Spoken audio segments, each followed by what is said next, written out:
The moon was a blue-green gem orbiting a gas giant, well within the life zone of the system. They descended into its moist atmosphere, scanning. Gaz looked over the readouts and then pointed with his small hand. That way. There are non-natural structures. Tibble looked in the direction with her compound eyes and flicked her whiskers. Got it. Any life signs? Gaz shivered. No. Not what we are looking for, but tons of smaller creatures. I'm sure it's there though. Sure. Yeah. This is the third planetoid. We're running out of time. She replied. I know, sister. I know, but we're out of options. All right. We'll keep looking through more junk. The two piloted the craft through leaning haphazard-built towers built from multitudes of materials. Silicon-based windows, basalt-clad outer layers enclosing metal frames, each tower an exquisite construct on its own, but when taken in with the others, it became an amalgam of chaos and beauty. Gaz stared at the viewer as they hovered through. There. He pointed. Tibble spun the small ship around and landed upon a roof. The thrusters caused ripples to roll through the gardens growing around the circular clearing. A few adjustments later, they landed. The two blue-furred creatures exited their craft, sniffing the air as they stepped out onto the tower's roof. Tibble walked over to a flowering plant and smelled. She withdrew her head as a small insect started buzzing around her. A tall bipedal creature approached them. Hello. It said, keeping a distance. Gaz hopped a few paces closer. Greetings. We are looking for something and are hoping you would be willing to help. The creature knelt down to speak with him.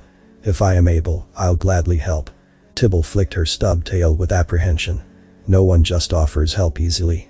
Gaz lifted his hand toward her, still focused on the creature in front of him. We are looking for humans. There are stories that this system is home to some.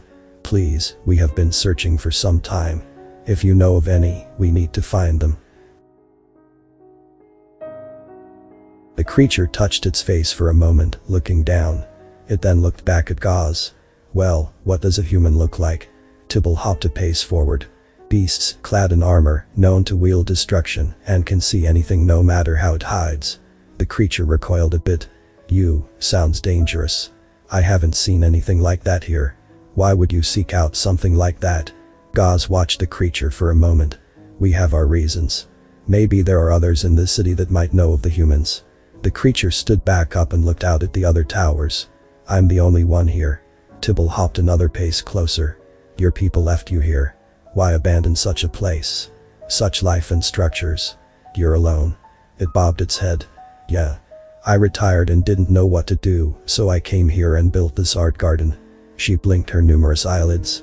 You saying you built all this? He looked down at her and smiled. Well yeah, a human has to keep occupied, you know. Oz blinked his numerous eyelids as well. You are human. He bounced in place, patting his feet in agitation. We are in a hurry. Our people are dying. Why the deception? The humans started walking toward a small shed tucked between two large fruiting trees. Come in, you two. He looked over his shoulder. You want a drink or something? Gaz watched as he went inside and then looked at his sister. What the snarl is going on? Tibble shivered. I don't know, but I think it is lying. This creature isn't a human. It doesn't match the histories at all. Gaz patted his stubby hands together, thinking. Well, let's get some fluids. Maybe it can at least offer supplies. We're getting short on rations. She patted her hands together, mirroring him. Yeah, we will need some. I've been going hungry since that dry world. Gaz started hopping toward the shed. I know, sister. We must carry on though. We will find them. The creature poured 3 cups of steaming liquid and served 2 to his guests before sitting down. So, your people are dying. Oz sniffed the drink and then lifted it to his purple lips. He took a sip. This is good. He took another sip. This is really good. I haven't had anything fresh, snarl. I can't remember when. Tibble sipped on hers. Mom's bracken.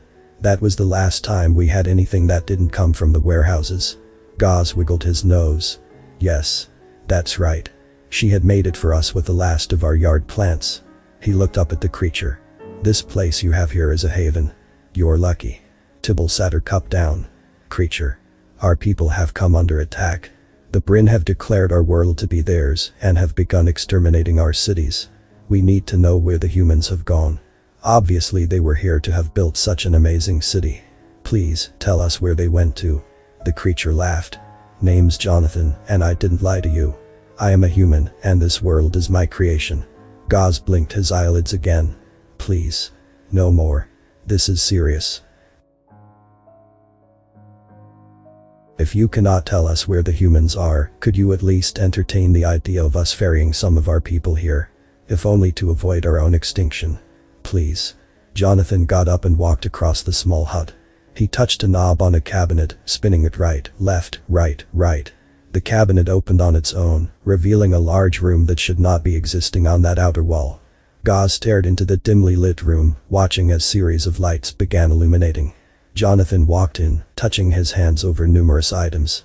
He pulled up a small rectangular pouch. He then shrugged his shirt off, revealing his muscular hairless form underneath. He then touched the pouch to back of his neck. It snapped into place, and a web of silver strands began glowing across his body. "Ares online," he said. "Yes. Yes. Activate atonement protocols," Jonathan said to himself. Gaz looked at his sister, and then back at the creature. "Activate what?" Jonathan looked at him as he placed two circular discs onto his shoulders. The metal reformed and snapped onto the silver lines in his skin. "I am talking to my virtual assistant. It sounds like time is already in short supply." Tibble sat up in her chair, watching. The creature slipped black gloves over its hands, pulling them up its forearms. She pointed with her short fingers. What are you doing?" He looked in a case tucked into the wall, and then withdrew a mace capped with a blue metallic sphere. He then looked at her. "I have decided which destruction to wield." He then shut his eyes. "Ares, download their ship logs." Gaz took another sip as he watched the creature. Jonathan opened his eyes, standing in the entrance to the room that shouldn't be. "Seems all you have said holds true. I have your homeworld coordinates. Seems you two have clearance from what remains of your political structures." He locked eyes with Gaz, and then Tibble. "Do I have your permission to conduct war on behalf of your people?" Tibble looked at her brother. Gaz returned her gaze. She looked at the creature. "Yes. I guess." Jonathan smiled again. "Ares, open the door." Behind him a dark spot appeared, growing, ringed with blue lightning. Beyond it Gaz could see shapes. He knew those shapes. That was their world. That was his continent. He pointed. Snarl-tooth fang farts. Jonathan tipped his head and crossed his arms across his chest before jumping backward into the hole in space. Tibble dropped her teacup. "I couldn't get you to the surface, but you are in the gravity well," the program said in his ear. "Thank you, Ares. This is perfect," Jonathan replied. He then looked around as he floated through the void. In the far distance, illuminated from the light of the star peeking over the edge of the planet, an Obliterator-class warship was firing artillery toward the surface. He watched as circular impact clouds erupted where cities were a moment before. He lifted his hand up. "You got a gravitational lock." "Lock acquired." He watched with his digital-assisted eye augments as Ares bonded a beam to the ship. Jonathan clenched his hand, activating the pull. He accelerated, forcing his internal systems to compensate and regulate his vitals. Particulate impacts caused his vibrational field to erupt in sparks as he darted toward the Bryn warship. With his other hand he raised his blue-ended mace. The Bryn warship didn't pick up on him, their systems classifying him as debris. The shield adapted for the predicted impact, but shattered as the mace hit. He landed, bare feet against the metal hull. He put both hands on the mace handle and raised it above his head. Ares, full power. Hadronic engine operating at full. Pocket output maximum. The program replied. Jonathan brought it down upon the hull. He became ground zero as blue fire and explosions rippled through the ship, tearing it apart in concentric circles. The cloud of debris that was once the Bryn ship glowed with secondary and tertiary explosions. In the middle of the maelstrom a clearing began to form as dust and fire formed an orbit around a figure.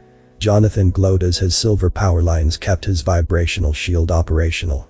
He waved the mace, pulling the debris out of his line of sight. Ares, give me targeting on all enemy ground units. Red dots began popping up as he looked over the surface of the planet. Targets acquired. The program replied. Jonathan reached up to his right shoulder and touched the disc there. It reshaped, balling up mercurially onto his hand. He then flung it out into the debris cloud encircling him. The remains of the obliterator ship began to rot. Lines of metal and organics began balling up. Thin lines reaching miles across spread out, grasping at Jonathan. He let them come close until contact. His neck pocket linked in and began powering the blobs of nanomachines. Small platforms drew close to him. Thrusters grew and darted over, bonding to the new framework. Chunks of metal were pulled in via the tentacles, consumed, and retrofitted into cannons. Weapons live. Ares said in his ear. Begin target annihilation. 0 civilian casualties accepted. He ordered. Understood. Auto fire initiated. The first platform began firing. 1 cannon, then 2 more, and another 3 as they came online, began unleashing beams down upon the Bryn tanks. Ares. Initiate Warforge protocols. Jonathan, are you sure? These are untested peoples. They are just now starting their space age. How did they know of us, Ares? Jonathan asked. Looking. Pause. Looking. Pause. Records are showing early expansionists interacted with this species during the Conquisition era. These people were enslaved for an interval before auto-mining became standard. Well, put it on record as a down payment for past retribution. Make the Warforges and send them down to the civilians with instructions on operations. Ares calculated for a moment and then adjusted the nanomachines. Blobs began forming into drop spears. One by one, the spears ignited their engines and began their descent to assist the people on the surface. Ares. Set up orbital command here. Harvest material from the outer system rings and get a communication post set up. Link to Terran command and make standardized appeals to join the Earth Union. Initiating. The hole in space reopened and Jonathan stepped back into the closet that shouldn't exist. Gauze dropped the jar of baked carbohydrates. Tibble, standing on the countertop, shrieked and knocked off a glass of sour sweet fruit juice. Jonathan looked at the 2 blue fuzzy creatures and smiled. He then started detaching his battle armor. Don't worry about it. Eat your fill. The lemon trees are in full fruit right now. I'll make more lemonade. Gauze hopped over toward him. What did you do? Jonathan put his shirt back on and walked over to the broom. He started sweeping up the broken cookie jar. Your people are going to survive. The Bryn have received word that your race is now under human protection. Tibble sat on the counter's edge, her light blue feet dangling. What does that mean? What about the attack? Are your people going to stop the attack? Oh, that is dealt with. He looked up at her. Do you guys know what cards are? Cards? She asked. Yeah. He lifted the dustpan full of broken pottery. Come on. I'll teach you to rummy. Gauze looked up at her, his numerous eyelids slowly blinking in turn. Her face shared the same confusion. Author's name and the link to original text in the description. Consider tapping the thumbs up and pressing the subscribe button if you enjoyed this video. And please join our channel.